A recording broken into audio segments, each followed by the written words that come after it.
Today's video is absolutely shocking.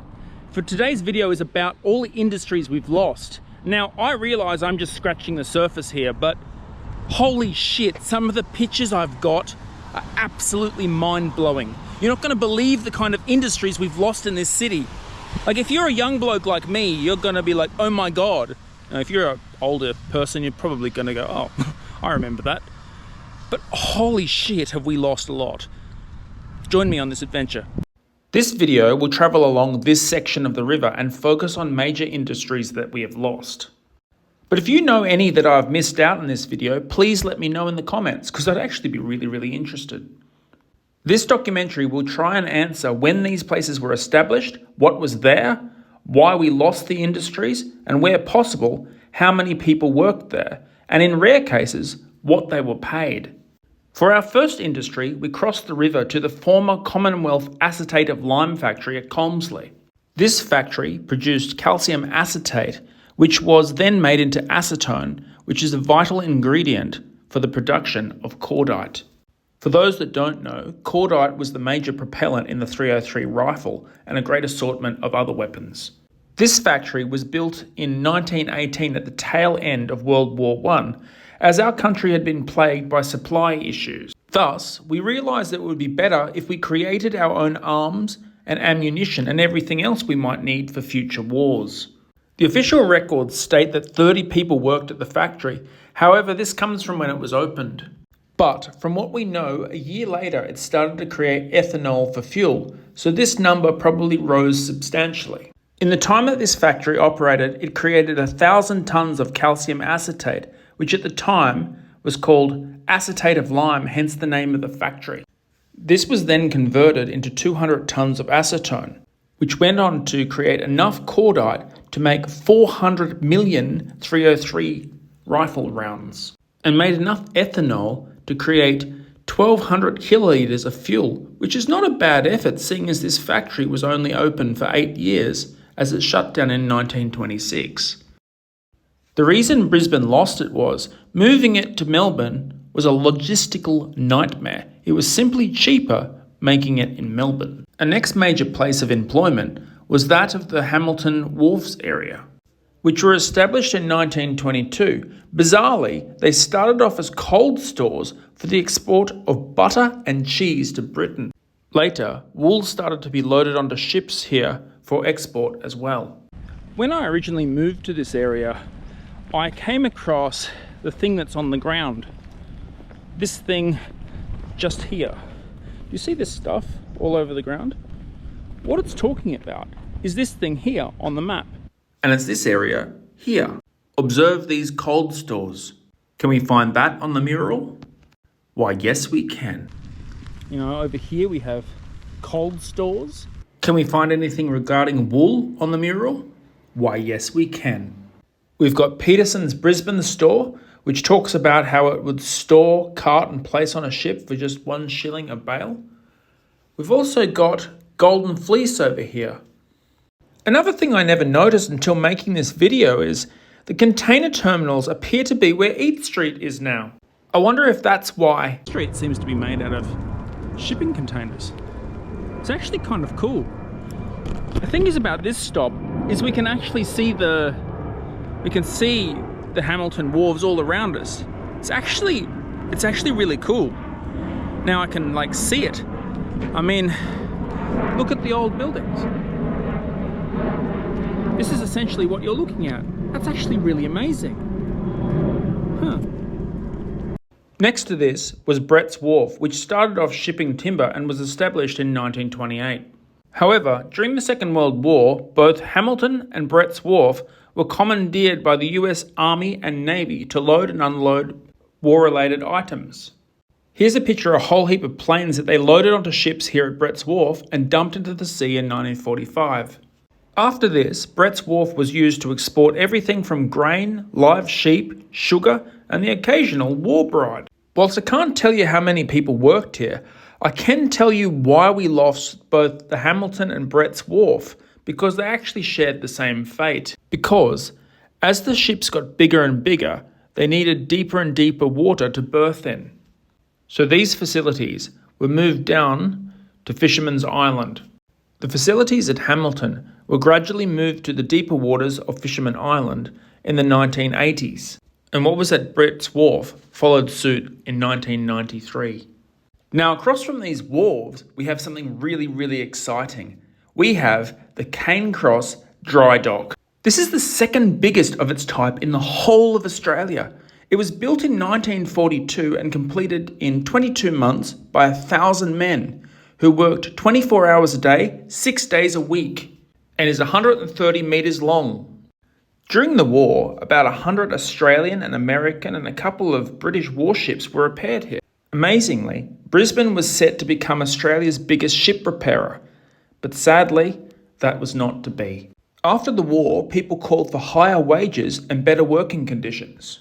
Now, according to the newspaper at the time, the state average for an Australian man was $62.30 a week, whereas those in Queensland were only making $56.50, and this was in 1967. From the late 60s to the 80s, this place was plagued by union strikes, which helped the first demise of the first business, and it shut its doors in 1987. The facilities here were bought by other companies. However, due to the high Australian dollar and the low costs offered by our Asian markets, it became economically unviable and finally closed for good in 2014. From here, we cross over the river and travel down to Newstead. Whilst I don't have a date for when the Newstead wharf was established, I do have a map of it from 1900, and I know that the railway that serviced it was installed in 1897. So it's safe to say that these wharves are actually quite old. But there's something actually really cool about this place, and that's if you look hard enough, you can actually still find bits of it. It's still there, hidden in plain sight. In its time, it exported timber, fruit, and stock from the gasworks and fuel depot. Next is the Tenerife wool stores. Bizarrely, this place actually started off quite small. In 1906, it was originally just the Dalgettys Wharf, which was one little wharf and a small brick store. However, by the 1930s, this place had hundreds of people working here, and it just expanded and expanded. In the 1950s, there was a serious wool boom. In fact, from 1950 to 1951, 64% of Queensland's exports was wool. Now, the Newstead Wharf and the Tenerife wool stores were supplied by a railway, but the sugar refinery that was next to it required it as well. This was the Colonial Sugar Refinery Company, also known as CSR, and it was built here in 1893. From the time it opened, it just got bigger and bigger, and it probably employed hundreds of people over the years. In the 1970s, both the Newstead wharves and the wool stores were moved downstream to Fisherman's Island. This led to the railway being removed in 1989, and this really hurt this mill. Amazingly, that's not what shut down this refinery. No, what closed this place's doors was the good old council themselves, who urged it to move outside the city. So it did in 1998, and to my knowledge, we don't have one in Brisbane anymore. Further on down, we have this. Funny thing is, I've wandered past it dozens of times whilst living here, and I've never even questioned why it's called the Powerhouse. Turns out, it used to be a power station. It was opened in 1928 and was actually built to power the trams that ran in Brisbane. However, in 1969, Brisbane lost its last tram, and this place was starting to have maintenance issues. With no trams, ageing equipment, and Swan Bank being built, this place became obsolete, and it was decommissioned in 1971. Next, we travel down to Evans Deakin in Kangaroo Point, and oh my gosh, does this have a hell of a story. Originally, this company was located at Rockley, and they built everything from trains to the Story Bridge. In 1940, they were approached by the Queensland government and asked could they build ships for the war effort. So the boss of the company sends his best engineers to the local library to see if they can find a book on how to build ships. They must have found a bloody good one, because they go on to making 11 Bathurst-class corvettes and the Bay-class frigate Murchison by the end of the war. However, they were not alone. They were joined by another shipyard found next door called Peter's Slip. This shipyard was built in 1873. Now, according to this map, Peter Slip was located between Baildon and Rotherham Street, so just here, and extended out into the river like this. So, Peter's Slip is in this area here. It's in this area. Let me show you what it looks like or looked like underwater. Most of this shipyard was underwater, and it actually still is to this day. The submarine infrastructure consists of rails and other things that would guide a ship safely into the river. Now, the fate of this place was deeply affected by Evans Deakin, so let's go back to them. From what I understand from the pictures I have, Evans Deakin and the main dry dock of the company was here, but it also had cranes up here. After the war, Evans Deakin continued to build navy ships, trawlers, tugs, you name it. But they also built the biggest ship ever to be built in the Brisbane River, the Robert Miller. This ship is so big that when it's launched in 1973, it nearly hits the other side of the river. From here, it is taken up to these cranes to do the finishing touches on the ship. We know that at the height of this company, Evans Deakin employed 1,700 men. Things looked really hopeful, but it wasn't to be. 'Cause wouldn't you know it, both Evans Deakin and Peter Slip are plagued by union strikes. Workers would down their tools whenever they didn't get what they wanted, and this is the main nail in the coffin of this industry, which is really sad. However, Peter Slip wasn't killed by unions, no. It was mortally wounded by Evans Deakin. Remember how I said most of it was underwater? These are the crane bases I was talking about that the Robert Miller was taken to for finishing touches. In the 1974 flood, it got washed off its moorings, and to stop it from running to the other side of the river, she dropped her anchor, and by doing so, she ripped the guts out of Peter Slip that was in between. Peter Slip was dead in the water after this incident. However, it lingered around a little bit longer. But as fate would have it, Evans Deakin shut down soon after this incident as well. The union strikes really began to hurt this company, and soon the writing was on the wall. First, there were layoffs. This caused massive losses, and finally, it was forced to shut its doors. In 1976, 1,500 people were left without a job.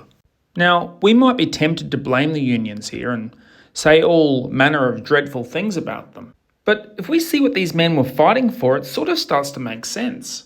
They are asking for things like annual leave, safer working conditions, overtime, and above average pay. Interestingly, it's because of one of these union strikes that we get an understanding of what an Evans Deakin boilermaker made weekly.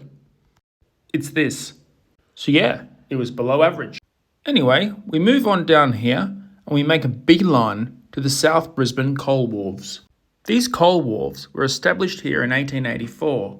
Ever thought that's a bloody strange place to put a coal wharf? Why put it in the heart of the city? Well, actually it's there for a really good reason. Look at all the wharves around it. Like the Australasian United Steam Navigation Company. There was the Brisbane Tug Company. And guess what they used to run their tugs? Or the naval stores that I bypassed. I wonder what they used to run their ships. That's right, all of these places used coal. By the 1960s, steamships were obsolete, so this wharf shared the same fate as most wharves in this part of the city and were moved to Fisherman's Island. If you learnt anything new, please like and subscribe and press the bell notification. Cheers, thanks.